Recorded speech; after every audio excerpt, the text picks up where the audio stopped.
Salut à tous, aujourd'hui nouveau podcast avec Larry Vinette, un pro IFBB canadien qui va surtout discuter de son parcours et de son actualité en tant que coach. Donc il fait partie des coachs qui étaient recommandés avant sa mort par Charles Poliquin.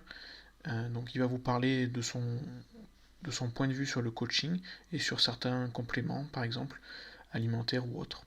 Voilà, bonne écoute à vous. Salut à tous, salut Larry. Bonjour, Comment ça va? ça va très bien toi. Ça va, merci. Comment se passe la fin de la quarantaine à Montréal? Ici, les gymnases vont ouvrir lundi prochain et puis le déconfinement se fait tranquillement et puis la vie normale, j'espère, va revenir très bientôt. Mais je crois que le monde était très content de pouvoir sortir un peu plus et puis socialiser parce que l'isolement, c'est pas idéal, hein. Ouais, c'est sûr, parce que du coup, ça fait combien de temps, vous, au total, que vous avez été confiné? Nous, ça a commencé des alentours du 15 mars, je crois. Ouais, donc comme nous, mais plus longtemps, du coup. Ouais. Et du coup, donc là, tu es toujours entraîneur enfin, t'as toujours ton petit bureau au Pro Gym, j'imagine? Oui, le Pro Gym a pris toutes les mesures pour bien contrer le déconfinement. On avait même établi des règles euh, pour si le gouvernement nous permettait juste un nombre limité de personnes, comme genre 300 personnes de l'heure, le gym avait arrangé que le monde pouvait prendre des rendez-vous pour leur entraînement. Il y avait 15 minutes pour se préparer, 1 heure d'entraînement, 15 minutes pour partir pour pas qu'il y ait trop de lignes à l'extérieur pour le Ouais. monde qui voulait avoir leur entraînement. Ils l'ont fait comme ça parce qu'ils voulaient pas, tu sais, il y en a qui vont dans les gymnases qui flânent là toute la journée. Ouais. Donc, puisqu'on avait un nombre limité peut-être de personnes par heure, on a mis une limite de temps pour pas que le monde à l'extérieur commence à être en colère de voir le monde qui sont là depuis plusieurs heures à flâner là. Donc, mais le déconfinement se fait comme si rien n'était. Il n'y a pas vraiment de restrictions à part juste faire attention et puis garder quand même ses distances, mais on n'aura pas de quota de l'heure pour le nombre de personnes dans la salle. Ouais, ça, déjà, c'est pas mal. Ouais. Et sinon, vous avez condamné des machines ou parce qu'après enfin, je sais pas pour ceux qui connaissent peut-être pas le Pro Gym, c'est quand même immense, donc il y a de la place Ouais, pour... le Pro Gym est le plus gros gym, c'est sûr au Canada et peut-être même au monde. Et puis, il a été le plus gros gym au monde pendant plusieurs années. Donc, je sais pas si c'est encore le cas. Mais oui, on s'est débarrassé de beaucoup de machines pour faire de la place. Toutes les machines de cardio ont été espacées de 2 mètres. Donc, oui, on, on a vendu beaucoup de machines pour faire plus d'espace pour aider la situation. directement vendus, vous les avez du coup, hein. Ouais. Ah, Il y avait en fait pas mal de monde qui cherchait de l'équipement pour la maison puisqu'ils ne pouvaient pas s'entraîner dans les salles. Donc, le monde se sont quand même beaucoup équipés à la maison. ouais. Mais je crois que le monde a hâte de revenir en salle parce que tu es limité sur qu'est-ce que tu peux faire à la maison. Et Mm. puis, c'est sûr qu'en salle, les leg press, des choses comme ça, c'est quand même intéressant. Et puis, c'est pas une machine que normalement tu vas avoir chez toi, un leg press ou choses comme ça. Donc, je pense que ça va faire du bien pour tout le monde de revenir à la vie normale dans Ouais, des gymnases. Et puis aussi, seulement un endroit où ce que tu vas et tu sais que tu t'en vas là pour t'entraîner. Chez toi, il y a tellement de distractions que c'est dur de rester et garder ton focus quand tu es à la maison. Tu dois être un petit peu plus discipliné de qu'est-ce que j'ai parlé avec mes clients. Il y en a beaucoup qui se sont carrément laissés aller ah oui. parce que tu sais, les élastiques, et puis si tu as des poids libres qui vont seulement jusqu'à 15 livres, tu peux pas faire grand-chose. Donc, souvent, le monde a dit, ben, je vais en profiter pour guérir certaines blessures, prendre un repos, et puis repartir à neuf. Mais qu'est-ce qui va arriver quand il va repartir à neuf? C'est que la plupart du monde vont commencer ils vont penser plutôt qu'ils vont être capables de revenir exactement au même niveau qu'ils ont lâché, et puis souvent, ils vont se faire mal. Donc, le retour en salle devrait se faire très graduellement.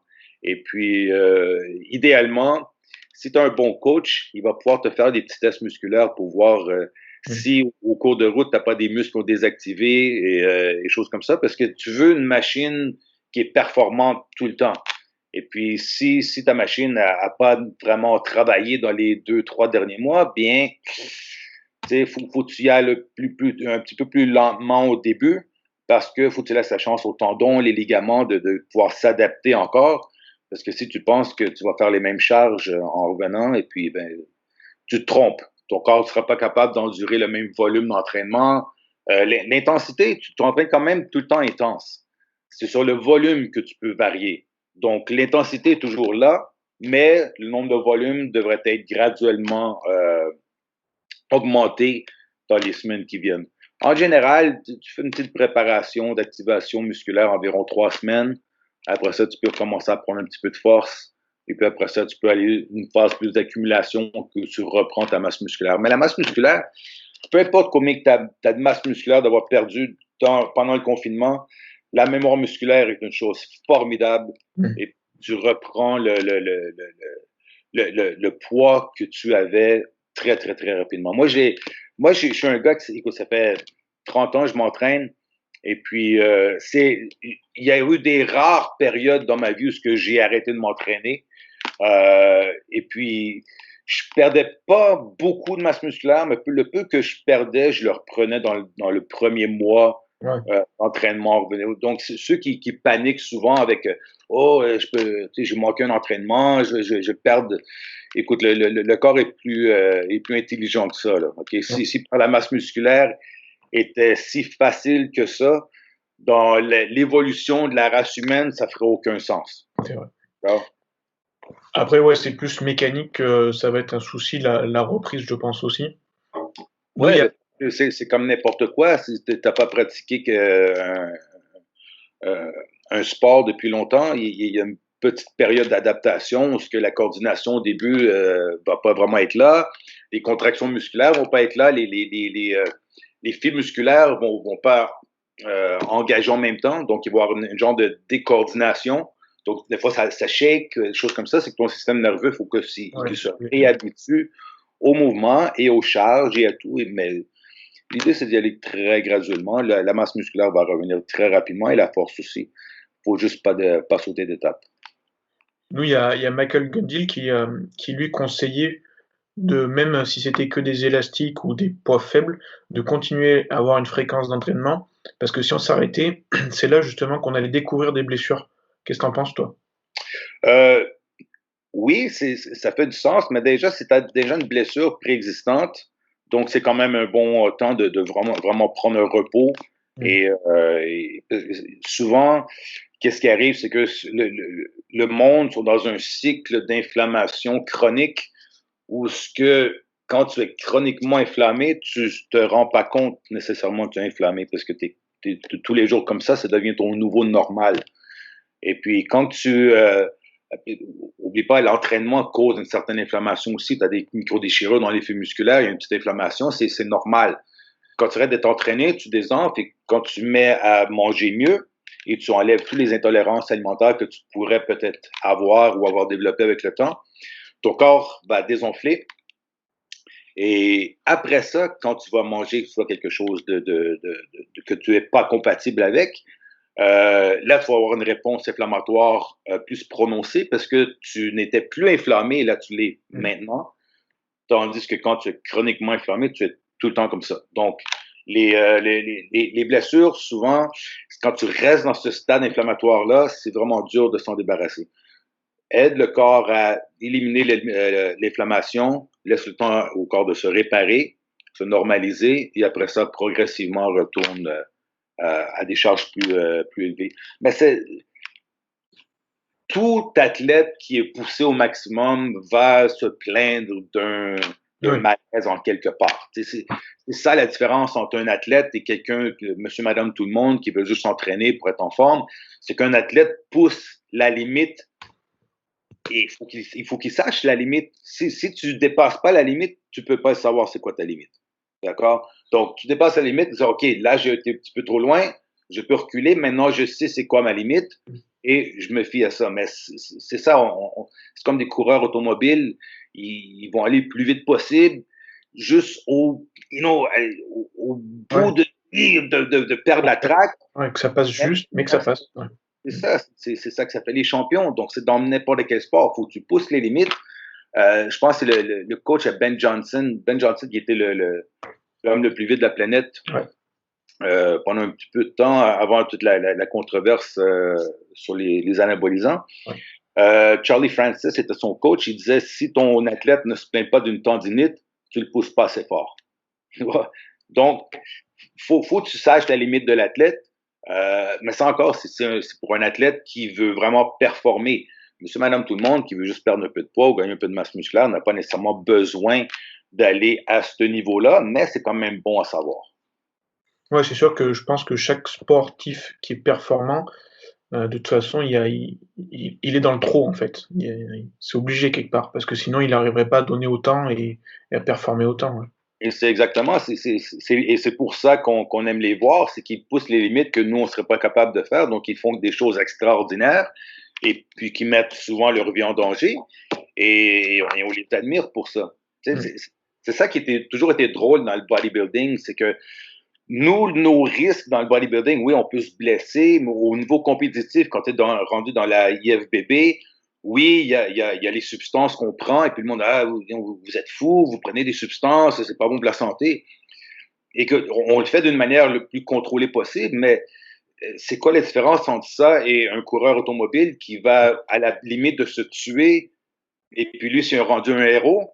Le résultat final de prendre ce risque-là est la mort. Peu importe c'est quoi. D'accord? Le résultat extrême, ou la limite, c'est la mort. Mais si tu es un coureur automobile et tu meurs durant une course, ben, tu es un héros. Ah, tu as poussé la limite, il est arrivé quelque chose, pauvre toi, nanana. Tu as un culturiste qui meurt d'une complication de santé peut-être causée par les substances qu'il a pris. Ah, c'est un fou, il a dépassé la limite, il était trop loin.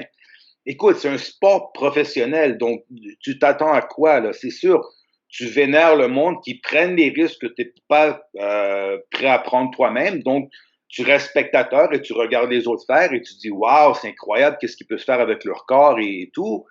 Et c'est vrai, c'est impressionnant, mais dans n'importe quel sport, il y a des risques. Et ces risques-là sont calculés, puis des fois, mais c'est mal calculé, il arrive des erreurs, il y a du monde qui se font mal, il y a du monde qui meurt, mais c'est comme ça dans n'importe quel sport. Dans n'importe quel. Nomme-moi un sport qui n'a pas une fatalité ou qui n'a pas un risque en quelque part.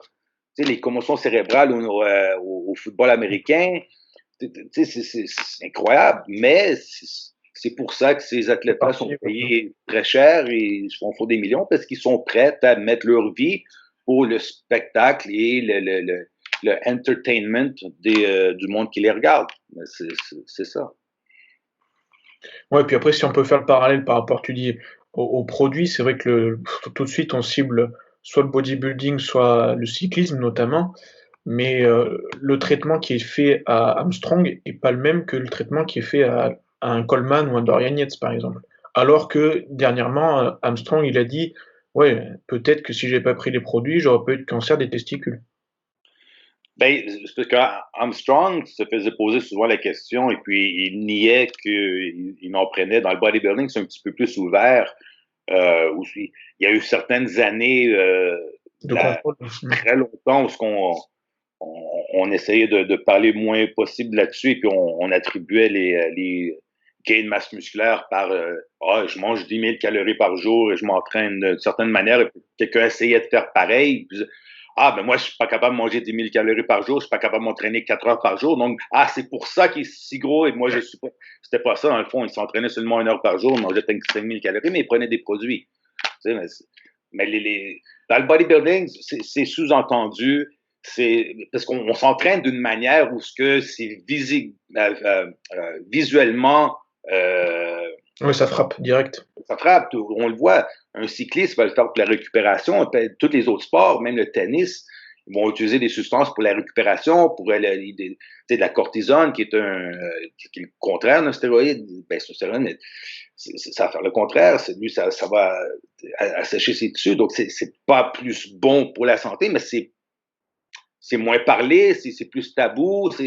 Mais il y a plein de sports qui a peut-être même plus de produits dopants que le bodybuilding. C'est juste qu'on n'en parle pas. Et souvent, c'est des substances encore plus dangereuses. Le bodybuilding, c'est juste que c'est un sport culte où ce que le gros éléphant dans la pièce est que ils prennent des substances et puis c'est comme un petit peu la base de tout le bodybuilding compétitif. Moi, je me souviens quand j'ai commencé à m'entraîner et on voyait un gars qui était énorme, très musclé, et on se posait la question, je me demande quel est son entraînement, comment il mange, qu'est-ce qu'il fait. Maintenant, on voit quelqu'un d'énorme et on se dit, ah, c'est quoi ses doses et puis qu'est-ce qu'il prend? C'est complètement le contraire. Donc, les substances prennent beaucoup d'importance au niveau du bodybuilding et peut-être même trop. Mais le bodybuilding, à la base, c'est un sport de génétique. On a vu Ronnie Coleman récemment sur Joe Rogan qui en parlait, et puis il dit, moi, c'est une génétique, je prenais pas nécessairement plus que les autres, et puis il a été très longtemps sans en prendre, même qu'il était jusqu'à dire que le bodybuilding, il a commencé à prendre ça sérieux seulement après qu'il a gagné son premier Olympia. Incroyable! Donc lui avait un emploi de policier tous les jours, et puis le bodybuilding, c'était quelque chose qu'il a toujours fait, comme passe-temps, et puis il a commencé à s'entraîner parce qu'il pouvait avoir un abonnement gratuit au gymnase. Mais, comme il dit, c'est un sport de génétique et le monde qui n'ont pas nécessairement la génétique vont compenser avec plus de drogue et puis avec l'Internet. Maintenant, c'est que n'importe qui peut dire n'importe quoi et puis il y a du monde qui vont y croire. Il y a quelqu'un va dire, ah, j'ai entendu un tel prend 5 grammes de testostérone par semaine. Et quelqu'un va dire, ah, c'est peut-être une bonne idée. Si quelqu'un le fait, bon, carrément ridicule. Le corps peut seulement utiliser une certaine partie, le reste, c'est du gaspillage. Tu vas juste augmenter ton risque d'effets secondaires. En anglais, on dit cost-benefit ratio. Ouais. Il y a une certaine limite où ce que n'en prendre plus ne va pas te donner 2 fois plus de résultats. Tu vas doubler ta dose et tu vas peut-être avoir un 5% de plus. Ça ne vaut pas la peine. Les effets secondaires sont là. Et moi, dans le temps, le monde cyclait. Maintenant, le monde, ils font un cycle par année, mais qui dure 365 jours. C'est ridicule. Et à des bas âges. Nous, dans le temps, tout le monde cyclait. Il y avait personne qui était tout le temps c'est sûr que dans le bodybuilding, c'est un sport que beaucoup de monde est insécure. Donc, les très insécures vont peut-être rester à l'année longue sur les substances parce que par peur de perdre la masse. Et il y en a qui sont juste carrément pas capables de s'entraîner, qui sont sur une substance. Ça, c'est du monde qui sont pas des bons candidats à faire ce sport. Il y a du monde là, ils vont faire un cycle, ils vont arrêter, ils vont continuer à s'entraîner, ils vont continuer à manger, ils vont continuer à bien se sentir, et puis après ça, ils vont refaire un cycle, et il y a du monde qui vont faire seulement un petit cycle de quelque chose de très petit, et puis ils deviennent hyper dépressifs après, ils veulent plus s'entraîner, ils veulent plus manger, ils veulent se jeter en bas d'un pont, c'est incroyable. Donc, certaines personnes, c'est juste pas fait pour eux. Si tu es à la limite un peu dépressif en partant, n'embarque pas là. C'est pas une bonne idée. Ouais, c'est clair. C'est clair que oui, il y a des gens, je pense que, enfin, ceux qui sont le plus à même de réussir, parce que si on reprend même l'exemple de Ronnie Coleman, qui était génétiquement doué, mais à la base, il aimait le sport, il aimait compétitionner dans un sport. Il n'a pas pu faire son football américain, mais c'est quelqu'un qui avait déjà une éthique de travail sportive. Et c'est ça aussi qui lui a permis de compétitionner. Comme tu dis, quelqu'un qui est insécure de base et qui va se mettre à s'entraîner pour être un peu moins insécure, là, il prend plus de risques déjà initialement, je pense, que la personne qui a déjà ça, entre guillemets, dans le sang, quoi. C'est ça, il y a ceux qui aiment s'entraîner et il y a ceux qui aiment le résultat de l'entraînement. Tu comprends? Donc, c'est pour ça que il y a des jeunes qui rentrent dans mon bureau, ils ont à peine 20 ans et puis ils ont déjà fait un cycle d'anabolisant. Et je me dis, t'as 20 ans. bien trop jeune, tu aurais continué à quand même faire des gains naturellement pendant quand même plusieurs années. Mais il veut aller trop vite. Donc lui, il aime pas nécessairement l'entraînement et tout ce qui vient avec. Lui, c'est le résultat final. Il aime la shape, Ouais. la forme, le physique du gars qui a 10 ans d'entraînement sous lui et qui a pris des substances. Mais c'est comme n'importe quoi dans la vie, il y a des étapes. Tu y vas par étapes. Tu t'entraînes naturellement le plus longtemps possible. Quand tu atteins ton plateau génétique et tu as tout fait, tu sais que ta diète est en ordre, ton sommeil est parfait, ton niveau de stress est contrôlé, ta santé est là, et tu as quand même 2 ans à 5 ans d'entraînement sérieux, de 4, 5, 6 fois par semaine, régulier, puisque ton corps a quand même eu une base et la masse musculaire que tu as atteint naturellement, c'est une masse musculaire que tu vas garder tout le temps. Ouais. Donc, il y en a qui commencent à s'entraîner et puis la journée 2 de leur première journée d'entraînement, ils commencent un cycle, ils prennent de la masse musculaire très rapidement et puis quand ils arrêtent, le corps va toujours revenir à ce qu'il était capable d'atteindre naturellement. Ça, j'ai toujours dit depuis des années et je l'ai j'ai répété sans cesse. Le corps va toujours revenir à ce qu'il était capable de garder naturellement. Donc, si tu as commencé à t'entraîner et tu as commencé tout de suite sur un cycle, ben, si tu arrêtes les anabolisants et tu laisses assez de temps, tu vas revenir tranquillement à ta case de départ et tu vas absolument avoir rien retenu. Par contre, si tu as été capable de gagner un 10-15 livres de masse musculaire naturellement et tu commences à faire des cycles, tu arrêtes ton cycle, tu laisses assez de temps, tu vas revenir à ce que tu avais atteint naturellement. Mais les gains ne se gardent jamais au niveau des anabolisants. Tu vas revenir à ce que tu étais au début de n'avoir pris. Le meilleur exemple, je m'en souviens, j'étais au Arnold Classic, je ne me souviens plus quelle année. C'était dans les années où Kevin LeBron ne compétitionnait plus, il voulait devenir acteur. Il avait perdu tellement de masse musculaire parce que, écoute, Kevin, dans le temps, la grosseur de ses épaules était plus gros que mon crâne. Okay? C'était énorme. Et j'étais à côté de lui et il y avait un chandail qui n'avait pas de manche et j'arrêtais pas de lui fixer les épaules parce que je disais, je ne peux pas croire que ces épaules-là que je vois devant moi étaient 10 fois plus grosses avant et qu'il n'y a pas vraiment retenu beaucoup de gains de comment gros qu'il était. D'accord? Même chose, j'ai fait la fête avec Dorian Yates, encore un Arnold Classic, mais une autre année. Après la compétition, le samedi soir, il y a toujours une fête dans un club. Et puis, ça a donné, j'étais avec Dorian et puis j'arrêtais pas de lui regarder les bras et me dire, lui était Monsieur Olympia, avait des bras énormes. Et puis, à la limite, je crois que j'étais un petit peu plus gros que lui à cette époque-là. Et puis, je me disais, mais wow, c'est incroyable. Il y a pas. Tu t'attendrais à voir des gars qui étaient si énormes, quand même garder une certaine masse musculaire plus que normale. Et puis, c'est pas le cas. Les gars reviennent exactement où ce qui était à la case départ.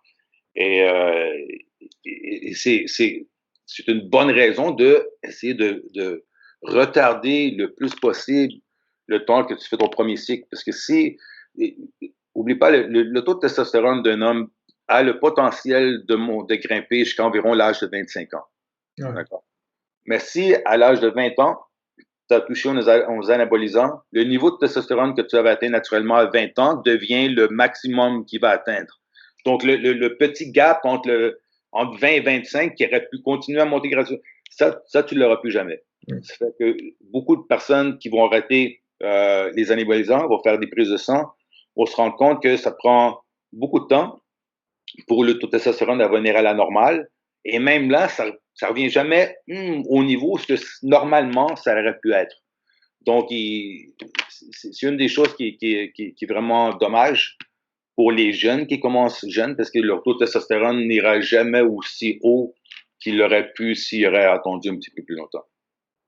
Après, c'est peut-être aussi le fait que la TRT, ça s'est très démocratisé ces dernières années, et peut-être que dans leur tête, ils se disent, bon, bah, c'est pas grave, j'aurai la TRT après.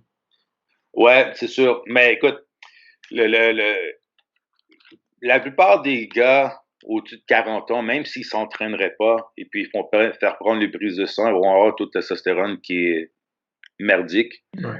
Donc, c'est sûr que si tu vas dans l'idée de, bof, à 40 ans, peu importe, je vais quand même être sur le TRT. Ouais, OK, c'est une injection par semaine, c'est pas super, mais c'est que tes couilles n'ont pas marché pendant très, très longtemps, et puis tu vas avoir des petits raisins secs comme couilles. Il y en a que ça dérange pas, il y en a que ça dérange. D'accord? Mais c'est quoi? C'est pas la fin du monde, c'est juste que dans un monde parfait, tu ne veux pas te fier nécessairement avec des médicaments pour bien fonctionner ton corps. Ok. D'accord? Dans le meilleur des mondes, tu veux que ton corps fonctionne très bien par lui-même.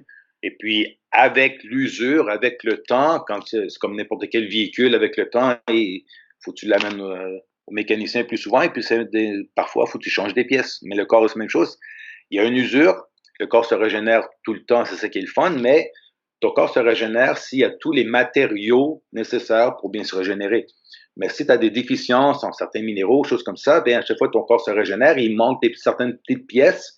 Et c'est ça qui est le vieillissement. Le vieillissement peut être qualifié comme une déficience en minéraux. Ouais. D'accord? À chaque fois que ton corps se régénère, il manque certaines petites parties. Et à un moment donné, ben, il mute et puis c'est plus la même chose. Ton corps vieillit. Donc, tu veux éviter de prendre des choses trop de bonheur pour que quand que vraiment ton corps commence à Alors descendre, en fait, ouais. descendre, là, être sur le déclin, mais tranquillement, là, tu commences à compenser pour garder tes niveaux le plus jeune possible et là, tout le anti-aging puis la longévité embarque. C'est très intéressant, mais encore là, il y a des choses qui sont pas encore assez étudiées. Euh, mais il y a des choses qui sont très intéressantes. Bon, donc, dans le vieillissement, les jeûnes intermittents, ouais, c'est intéressant. Le resveratrol, MNM. Il y a des choses qui sont très fun, mais quand tu es rendu à ce stade-là, c'est comme un jeune de 25 ans qui prendrait des drogues d'anti-aging parce qu'il dit, ah, ben, je vais commencer à 25 ans, comme ça, je suis sûr que je vais vivre jusqu'à 500 ans. Non, t'es pas rendu là. T'es pas rendu là. Attends d'être rendu à ce stade, mais, tu sais, rush pas les choses. Après aussi, par rapport à, je sais pas à quel âge t'es passé pro, toi, mais je pense que il y a de plus en plus de jeunes pros. Enfin, la carte pro s'obtient de plus en plus jeune, j'ai l'impression. Peut-être qu'aussi ça les motive, tu vois, à attaquer encore plus tôt, du coup. Voilà. Moi, dans le temps, il y avait seulement la catégorie culturisme et à mon année, il y avait le fitness avec les routines pour les Mm. filles. C'était les seules deux catégories. À ce temps, tu as le bodybuilding, tu as le bodybuilding en bas de 212 livres, tu as chez les femmes, tu as le bikini, tu as le wellness, tu as le figure, tu as le physique. Dans Ouais. les gars, les men's classic bodybuilding, tu as le physique. Tu as beaucoup, beaucoup de catégories. Donc, il y a beaucoup, beaucoup de pros. Moi, dans mon temps, ça fait longtemps, là, je suis là-dedans, là, ça fait longtemps.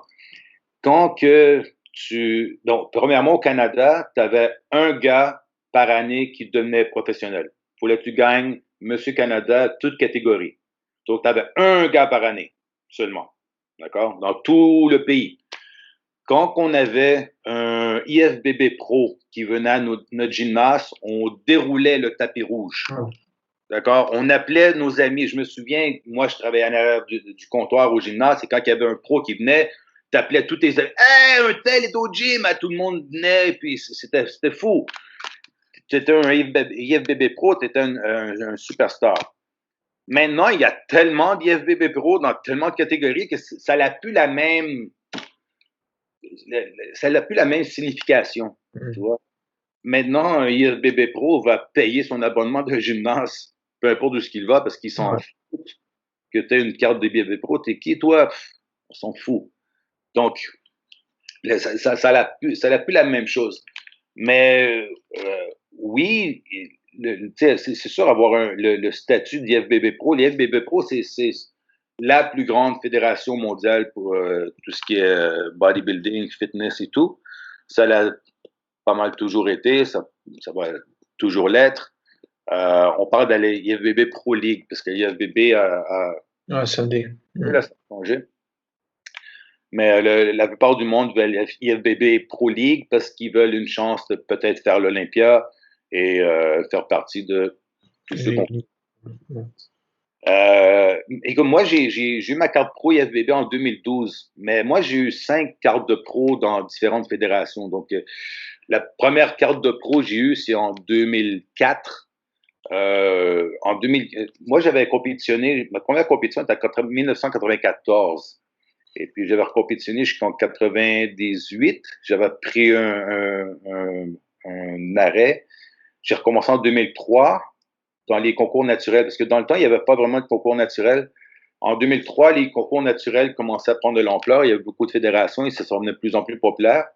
Et puis, dans le temps, j'étais naturel. Je me suis dit, bon, l'été s'en vient, je vais me remettre en forme. Et puis, il y avait un concours qui était comme qui était 6 semaines plus tard.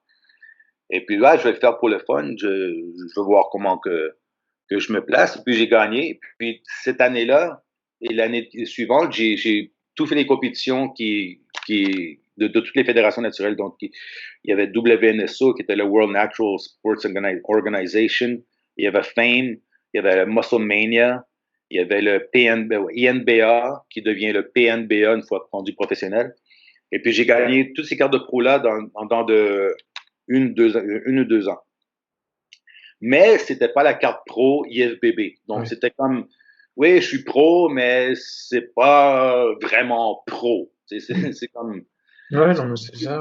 Aussi, le sport national, c'est le hockey. Et le hockey, ici, c'est la LNH, qui est la grosse ligue. Mais tu as des ligues professionnelles de hockey aussi en Europe, mais c'est pas la LNH. Donc, vous dites, ben, oui, je suis comme un pro, mais je suis comme un pro dans les ligues européennes, je suis pas vraiment dans l'IFBB, mais ça m'a pris quand même, écoute, j'ai premier concours en 1994, et puis j'ai tourné professionnel en 2012. Donc, ça a quand même pris longtemps. Donc, ceux qui veulent leur carte de pro le plus vite possible, écoute, moi, ça m'a pris quand même beaucoup de temps à l'avoir, mais ça a valu la peine. Et puis, c'est un statut qui est le fun à avoir parce que tu fais partie de l'élite mondiale du bodybuilding. Donc, c'était ça mon but. J'ai jamais eu de but de gagner Monsieur Olympia parce que je sais qu'à ma grandeur, maintenant, ça ne se fait plus. Moi, quand j'ai commencé à m'entraîner, il y avait Lily Labrada, Sean Ray qui se plaçaient très haut dans les concours de bodybuilding. Parce que moi, je suis presque 5 pieds 7. Donc, c'était des gars qui étaient dans mon gabarit. Mais maintenant, il y a dans le bodybuilding open, ça arriverait plus maintenant, vraiment, je pense pas. Le 2-12 est intéressant, c'est pour ça. Mais là, encore là, ça dilue le nombre de compétiteurs sur plusieurs catégories. Donc, c'est plus vraiment comme avant. Puis même la renommée de Flex Lewis, même si lui, il a réussi à faire monter justement ça, les 212, mais elle est pas c'est pas la même que Phil qui a gagné autant de Monsieur Olympia en vrai Monsieur Olympia quelque part. Une chose que je pense qui est très triste dans le monde du bodybuilding, c'est justement ça. T'as Phil Heath qui va gagner Monsieur Olympia dans le Open, il va gagner, dans le temps, c'est 400 000 $, quelque chose comme ça? Ouais, moi je crois que 500 peut-être au maximum. Ouais, 400 000 $ Phil Heath et Flex Lewis qui gagne Olympiade 2-12 gagne 40 000 $. Ouais, c'est ridicule. Ouais. Ridicule. Pour la simple raison qu'il n'est pas aussi grand. Il y a trop de différence de montant à 40 000 à 400 000. Et puis, à 40 000, tu es le meilleur de ta catégorie mondiale et pour toute ton année d'entraînement, tu as 40 000 $. Et on s'entend que les commanditaires au niveau du bodybuilding, c'est pas comme les autres sports. Il y aura pas de contrat de multimillions ou choses comme ça. Il y en a pas. On est des athlètes très, très, très exploités la plupart du temps. Et même au niveau des photoshoots, des choses comme ça, ils sont pas payés là. Ok, on était une très petite minorité de bodybuilders qui étaient payés pour faire des photoshoots et des couvertures. Moi, j'ai été très chanceux. Moi, je m'étais fait découvrir par Robert Kennedy, qui avait Muscle Mag, Oxygen, Reps et tout ça. Quand j'ai gagné mon championnat mondial en 2005. Donc, il m'a mis sous contrat pendant 3 ans. J'avais un contrat d'exclusivité où tous les mois, j'avais un chèque qui rentrait. Donc, j'avais une paye. J'ai fait la couverture du premier magazine Reps. Et Reps, c'était le magazine qui a précédé le classic bodybuilding. Donc, Robert Kennedy a développé ce magazine-là parce qu'il voulait un magazine parce qu'il voyait que la tendance au niveau bodybuilding, ça venait des gars de plus en plus gros. Et puis, les gars commençaient à perdre un petit peu leur esthétique. Donc, il a parti ce magazine-là pour les shapes, les physiques un petit peu plus esthétiques, plus classiques, Bob Paris, des choses comme ça, Francis Benfato. C'est tout des physiques petite taille, des grosses épaules. Donc, il m'a mis sur la couverture du premier Reps Magazine. Il m'a mis aussi sur la couverture de son dernier encyclopédie de bodybuilding. Parce que, d'après lui, j'avais le look qui était plus classique. Donc, moi, j'ai jamais été un culturiste qui était énorme. Moi, quand j'ai commencé à compétitionner, celui que je regardais et que j'idolisais un peu, c'était Sean Ray, parce qu'on était la même grandeur. Sean Ray compétitionnait environ 205 livres. Donc, moi, je me suis toujours dit, bon, à ma grandeur, à 205 livres, je vais ressembler à Sean Ray. J'ai compétitionné 205 livres. Non, je ne ressemblais pas à Sean Ray. Sean Ray est beaucoup meilleur que moi. Mais c'était mon but. J'ai jamais voulu être 245 livres. C'est inconfortable, c'est beaucoup de nourriture. Moi, j'ai pas une grosse appétit, donc ça aurait été une job à temps plein et j'ai un métabolisme excessivement rapide. Pour moi, gagner ce nombre de masse musculaire-là, faudrait que je mange des calories, non plus finir. Donc, j'ai été un des chanceux que j'avais un contrat d'exclusivité où ce que j'étais payé quand je faisais mes photoshoots. Ils m'ont venu on a fait des photoshoots à Vegas, en Floride, un peu partout. Mais on était très, très peu.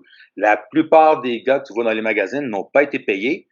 Et si la plupart du temps, si tu avais un modèle qui se plaignait qu'il n'était pas payé, ben, il lui donnait genre $500, mais il le mettait sur une blacklist et puis il ne le rappelait plus jamais. Et puis le mot se passait entre les photographes disant, ben, lui, il va te demander trop d'argent, donc il n'y a personne qui t'appelait.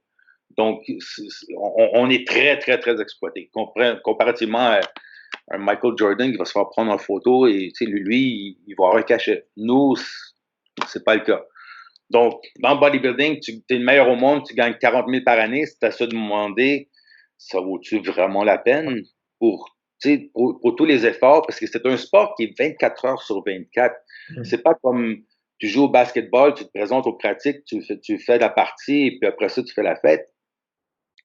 C'est sûr qu'ils s'entraînent et tout, mais c'est pas 24 heures sur 24 où on s'entraîne. En dehors du gym, on mange à tous les 3 heures. En dehors du gym, on reste le plus relax possible pour avoir le maximum de récupération possible pour qu'on ait le meilleur entraînement le lendemain.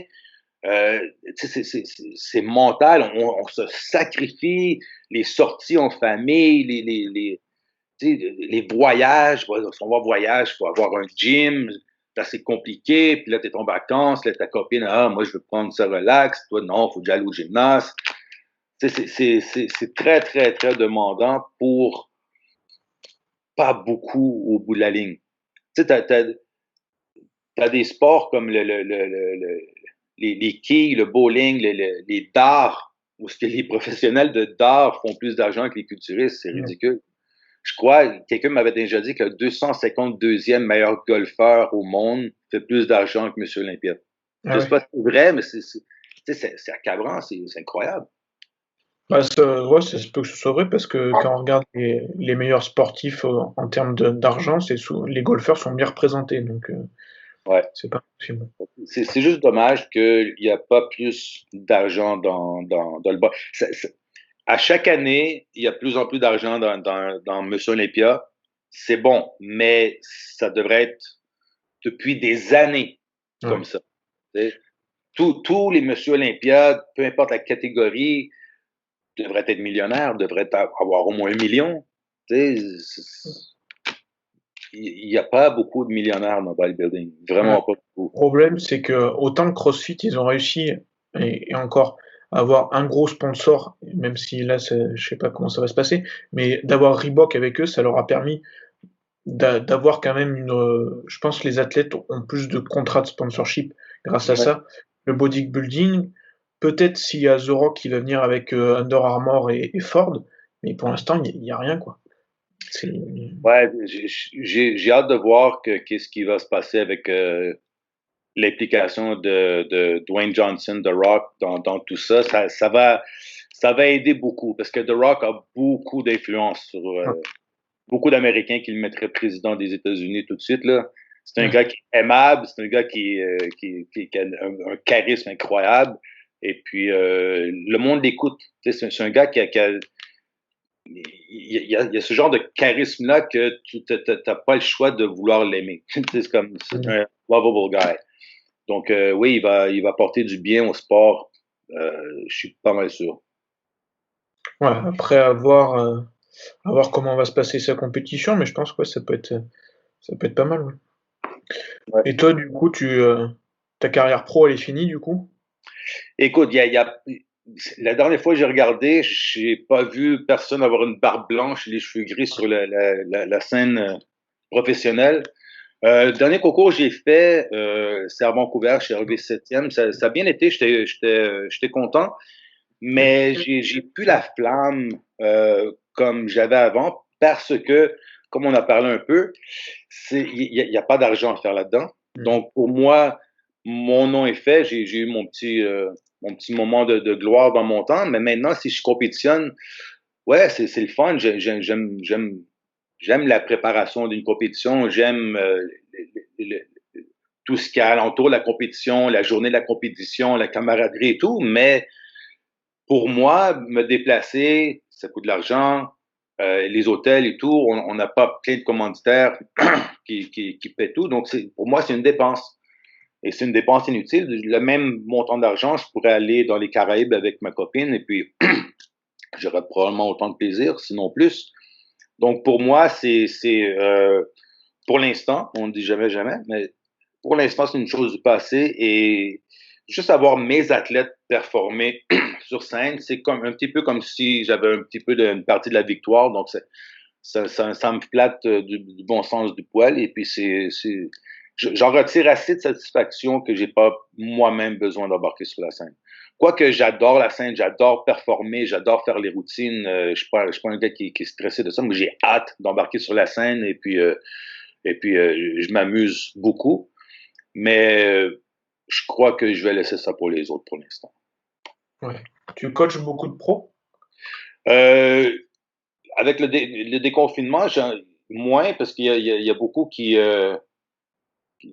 arrêtent de s'entraîner et tout. Et puis dans le monde du bodybuilding, c'est très, comment on peut dire, il n'y a pas vraiment de loyauté Ouais. envers les coachs et les athlètes. Et c'est correct, je comprends. Mais moi, j'ai toujours eu la philosophie que quand c'est pas cassé, tu ne le répares pas. Donc, quand tu es avec un athlète et ton athlète performe et s'améliore à chaque compétition, je trouve ça ridicule de changer de coach parce que le nouveau coach va tout avoir à réapprendre sur l'athlète. Tandis que moi, si j'ai travaillé avec toi pendant un nombre d'années, je connais beaucoup sur toi, je sais qu'est-ce qui marche, qu'est-ce qui marche pas, et puis il y a toujours le point de vue psychologique dans tout ça aussi. En fait, coach, on porte plusieurs chapeaux.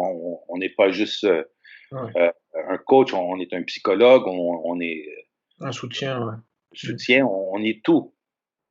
On est beaucoup.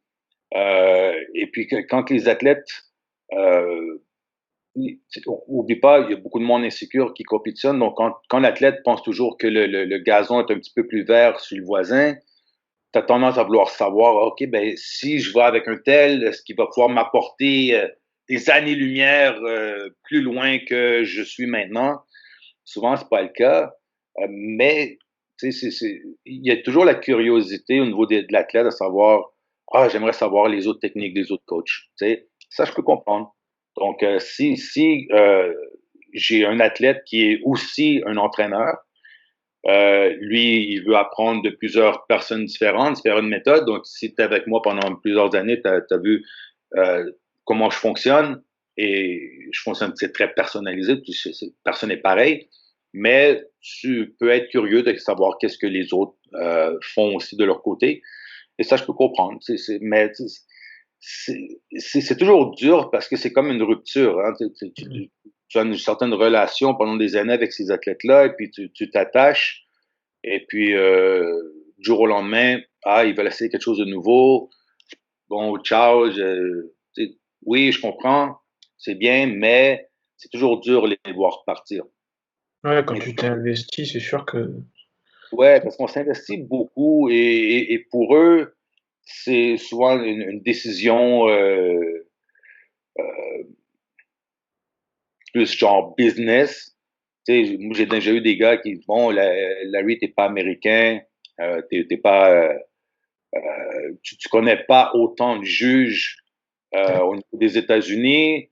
Il y a un certain coach aux États-Unis qui fraternise beaucoup avec les juges. Et j'ai entendu parler que peut-être que ces athlètes se placent bien à cause qu'il y a l'influence ouais. qu'il a sur les juges.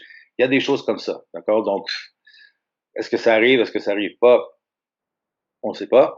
Mais euh, il y a des rumeurs que certaines choses se passent comme ça. Et, écoute, le bodybuilding, c'est pas comme un sport de course que tu vois qui arrive à la ligne d'arrivée en premier et puis tu peux prendre une photo digitale pour savoir exactement c'est qui a passé la ligne d'arrivée en premier.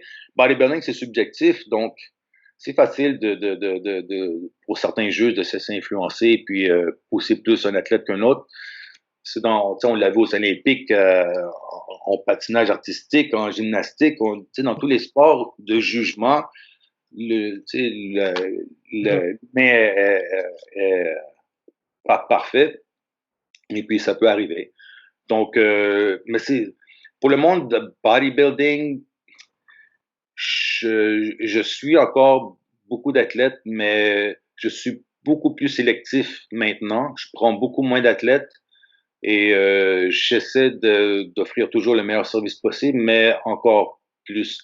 Et qu'est-ce qui arrivait, c'est que souvent, plusieurs coachs prennent beaucoup trop d'athlètes sur le tutelle et puis finissent par faire beaucoup de cookie cutter et souvent, c'est même pas eux qui entraînent les athlètes, c'est de leurs clients à eux Mm. devenir entraîneur. Donc, souvent, tu n'es même pas entraîné par la personne que tu penses te faire entraîner. Mais c'est pas quelque chose que je pousse nécessairement. Je laisse le monde venir à moi. Je n'ai jamais fait aucune publicité pour aller chercher des athlètes.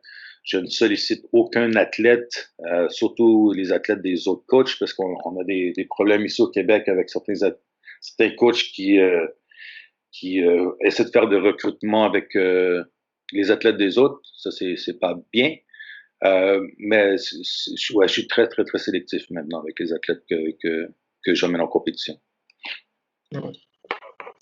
Et la méthode quand même, parce que enfin, on va dire que tu as appris grâce et tu as appris de Charles Poliquin. Ça Mhm. s'adapte aussi bien au bodybuilding pour toi ou parce que quand même Poliquin c'est plus les athlètes, enfin, de mon point de vue c'est plus athlète que bodybuilding de base. Oui, Charles m'a donné une bonne méthodologie d'entraînement et puis a mis beaucoup de sens dans les programmes, le design de programme que j'ai adapté au niveau du bodybuilding et qui m'a donné quand même des très bons résultats. Mais c'est sûr que oui, j'ai appris de Charles, mais je l'ai adapté beaucoup, beaucoup à ma manière pour le le transférer dans le monde du bodybuilding. Parce que lui, oui, c'est sûr, sa clientèle principale était des athlètes professionnels olympiques de plusieurs sports. Donc, c'est pas la même. Le but n'est pas nécessairement la même chose. Quoique Charles était renommé pour faire gagner un nombre de masse musculaire incroyable à ses athlètes. La moyenne de poids des joueurs de hockey professionnels de la LNH avant Charles était, je crois, 185 livres. Et après Charles, je crois, la moyenne était 215 livres. C'est incroyable. Mais ouais, j'ai beaucoup adapté qu'est-ce que j'ai appris de Charles. Mais Charles était un Einstein de l'entraînement. C'est incroyable. Il était une encyclopédie. Il avait une réponse à tout. C'était un gars qui était très pensé. J'ai toujours un énorme respect pour l'homme qu'il était. Et puis, il a amené beaucoup, beaucoup à l'entraînement, même au bodybuilding. Parce que moi, j'ai connu Charles en 96, je crois. Donc, ouais, en 96. Et puis, il commençait à écrire pour Muscle Media 2000, un des premiers magazines qui parlait plus ouvertement sur les anabolisants et choses comme ça. Et puis, il s'est fait connaître dans le monde du bodybuilding par ce magazine-là, mais son nom était déjà fait dans le cercle de coach au niveau olympique. Mais ouais, c'était un phénomène, Charles. C'est un phénomène. Charles inventait des choses. Moi, j'ai pas inventé beaucoup de choses dans l'entraînement. J'ai juste bien su pouvoir adapter et faire des liens en différentes choses. Mais Charles inventait des choses des années avant que la science prouvait que qu'est-ce qu'il faisait, ça avait du sens. Sur la diète, il était aussi très en avance. Moi, j'avais été marqué, mais il y a de ça au moins 5-6 ans sur la diète qu'il avait donnée, notamment avec son petit déjeuner noix et viande. Et maintenant, en fait, c'est devenu la mode sous la mode keto, quelque part, même si lui, après, dans la suite de sa journée, c'était pas keto. Mais il avait déjà inventé ça depuis voilà, des années, quoi. Ouais, une des choses que Charles était le plus fier était son meat and nut breakfast, qui m'appelait. Et puis, écoute, ça marche. Moi, je l'ai faisais pendant des années. J'avais arrêté de le faire. Je mangeais des glucides le matin pendant environ plus qu'un an. Et puis, quand je me suis remis à manger des noix, de la viande et un peu de baie sauvage le matin, j'ai tout de suite vu la différence de comment je me sentais. J'ai un focus mental beaucoup plus accru. J'ai plus d'entrain, j'ai plus de drive, parce que c'est ça que ça fait. Ça monte ta dopamine et ça monte ta acétylcholine. Donc, tu as plus d'attention, ta mémoire augmente et surtout que ça part bien la journée. Quand tu manges des glucides, ça monte la sérotonine, ça te fait sentir relax, mais ça te donne le goût de retourner au lit. Ça peut t'endormir, ouais. C'est ça. Donc, le test que le monde peut faire, c'est simple. Tu manges un matin, tu manges de la viande et des noix. Tu mets sur une échelle de 1 à 10 ton niveau d'énergie avant ton repas et 1 heure après ton repas. Et le lendemain, tu fais le contraire, tu manges des glucides, du sirop d'érable, des crêpes, des gaufres, n'importe quoi de très sucré. Encore là, tu notes ton taux d'énergie avant le repas et 1 heure après le repas. Et si 1 heure après le repas, tu as le goût de retourner dans ton lit, ben, les glucides ne sont pas tes amis. Donc, surtout chez les femmes, si les femmes ont de la misère à manger assez de protéines avant l'heure du midi. Donc, la viande noire pour les femmes, ça marche très, très bien aussi pour la perte de poids. Et c'est reconnu que tu vas faire des meilleurs choix de nourriture pour tout le reste de la journée si tu commences la journée avec manger de la viande et des noix. Donc, tu vas avoir moins tendance à manger qu'est-ce que tu n'es pas supposé manger. Ouais. Et ça, tu le conserverais même, et tu le conserves même si tu t'entraînes le matin? Oui, définitivement. Ok. C'est intéressant. Pour rester sur Charles Poliquin, du coup, si tu avais un article, un livre à conseiller pour commencer avec lui ou pour vraiment connaître la base de Charles Poliquin, ce serait quoi? Son premier livre était le Poliquin Principles. la dernière fois, j'ai regardé sur Amazon, il se vendait un prix de fou. Ouais. C'était vraiment son premier livre. Moi, j'ai ma copie signée par Charles. Je me souviens qu'il était venu donner un séminaire ici à Montréal à la sortie de son livre. Donc, il venait juste de les sortir de la boîte. C'est la première fois que lui les voyait aussi. Et puis, il m'avait autographié une copie. Je me souviens, il avait écrit « Knowledge is power ». Donc, ça a toujours resté. Donc, j'ai toujours pensé que « Knowledge is power ». Okay. Lui, c'était ça. C'est un gars qui, écoute, il avait tellement de connaissances et incroyable. Je suis encore de la misère à juste croire qu'il peut parmi nous. Ouais, puis après, c'est vrai qu'on pourrait passer des heures à parler. Moi, je sais que j'avais bien aimé aussi tout ce qu'il avait apporté sur les neurotypes, les entraînements suivant le neurotype. C'est quelque chose que j'essaie de c'est lui qui avait parti ça au début parce que Charles était beaucoup influencé par la culture japonaise. Parce que Charles, à la base, était un karatéka. Et puis, il a commencé l'entraînement parce que un soir, il avait été à son cours de karaté et puis il y avait une tempête ou quelque chose comme ça. Et c'est le seul qui s'était présenté au cours. Et son sensei était un gars qui s'entraînait avec des poids libres aussi. Et puis, a dit à Charles, à la place de faire une classe de karaté, est-ce que tu veux lever des poids avec moi? Et puis, Charles a dit, OK. Et puis, c'était sa première initiation à lever des poids. Et puis, à partir de là, il est venu fou là, sur les poids. Il est venu étudier ici avec Pierre Roy, qui était un haltérophile incroyablement bon. Un des meilleurs professeurs d'haltérophilie que j'ai vu personnellement. Et ouais, Charles était très influencé. Il aimait beaucoup les samouraïs. C'est pas pour rien qu'à la fin, c'était rendu Strength Sensei, son nom. Parce que, encore là, sa culture. Mais lui, il était très influencé par les 5 éléments de la culture japonaise. Donc, le vent, feu, terre, eau, ainsi de suite.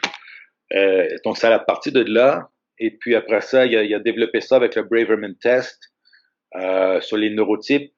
Et après ça, ici, Christian Thibaudeau a repris encore, amélioré le concept. Et c'est ça qui est le fun avec l'évolution, c'est que on apprend toujours des meilleurs. Une expression dit « You're standing on the shoulders of giants ». Donc, tu vois qui est le meilleur de ce que tu veux apprendre, et puis tu embarques sur ses épaules et tu avances l'évolution. Donc, Christian a amené ça à un autre niveau, très intéressant. Mais oui, c'est lui qui a commencé les 5 groupes et des choses comme ça, ouais. Mais il est très, enfin, je dois l'avoir là, le livre de Christian Thibaudeau, qui est très intéressant aussi à lire, qui change, dans la littérature française, je crois que je l'ai jamais vu avant. Donc ça, c'est vrai que c'est une bonne piste pour les gens qui veulent découvrir autre chose si c'est pas déjà fait. Et puis après, regardez aussi le site T-Nation, qui est quand même Ah ouais, une, encyclopédie, il y a tellement d'articles, de bons articles. Il y a des articles qui sont moins bons, mais il y a beaucoup de bons articles qui ont été écrits depuis des années. Il y a un archive d'articles incroyable. autre question du coup, par rapport aussi un petit peu à la santé, qu'est-ce que tu penses du CBD? Ça commence à devenir de plus en plus vendu en France sous la forme thérapeutique. Est-ce que toi, tu as vu vraiment des gros impacts sur la santé en général? Oui, c'est un excellent produit. Ici, c'est rendu légal. Tout le cannabis ici est légal. Je ne sais pas dans votre coin de la France, non? Non. Ici c'est légal. Oui, le CBD, excellent anti-inflammatoire, aide à régénérer le cerveau. Une des dernières fois, j'ai vu Charles avant sa mort. Charles, quelqu'un avait posé la question à Charles, quel est le futur dans le monde de l'entraînement, la santé et tout? Et Charles avait répondu, les peptides et le CBD sont le futur. Donc, oui, CBD, excellent anti-inflammatoire. Et tout ce qu'il y a dans le CBD, tu peux retrouver aussi dans le THC. C'est juste que le THC a les effets euh, psychotiques. Ouais. Mais le corps s'adapte comme tout. Donc, c'est sûr que si t'es pas habitué au THC au début, tu vas peut-être sentir un petit peu euphorique, mais le corps s'adapte. Mais t'as même peut-être écoute, ils sont toujours en train de trouver des nouvelles choses sur tous les cannabinoïdes. Donc, c'est très, très, très intéressant. Donc, c'est sûr qu'ils veulent y aller par étapes. Donc, c'est sûr que maintenant, ils parlent beaucoup du CBD pour que le monde commence à accepter le CBD mentalement.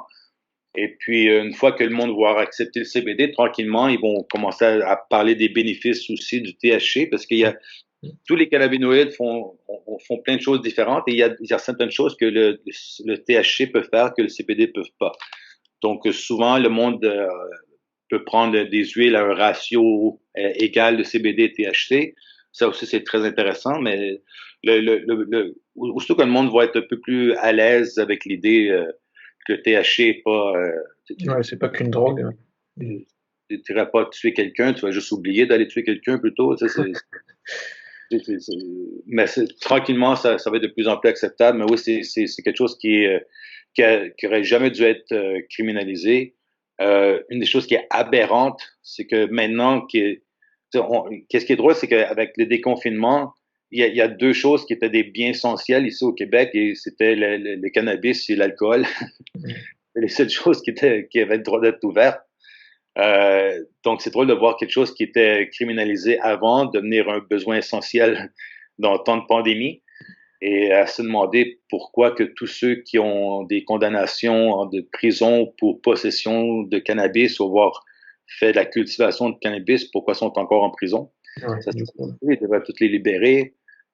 Pourquoi ruiner la vie de quelqu'un? Parce que dans le temps, tu pensais que c'était une bonne idée de criminaliser ça, et puis avec l'évolution humaine, on s'est rendu compte que c'était absolument ridicule de criminaliser ça. Donc, le gouvernement devrait peut-être penser à faire quelque chose là-dessus pour ces pauvres gens qui sont incarcérés pour rien. Mais oui, le CBD, même maintenant, tu as tellement de produits, tu as du CBD topical que tu peux remettre sur tes articulations. Ouais, toutes ces choses-là, c'est super intéressant, mais tout ce que tu mets sur ta peau, faut que ta douleur soit très ciblée. Ici, parce que ça pénètre pas tant que ça. Donc, c'est un problème d'articulation profonde. Le CBD topical ne fera absolument rien. Donc pour toi, enfin, c'est ce que je voulais Les te demander. peptides, par exemple, pour les blessures, c'est hyper intéressant. Les peptides? Ouais. Tu as le TB500 et tu as le BPC 157 qui sont des peptides régénérateurs.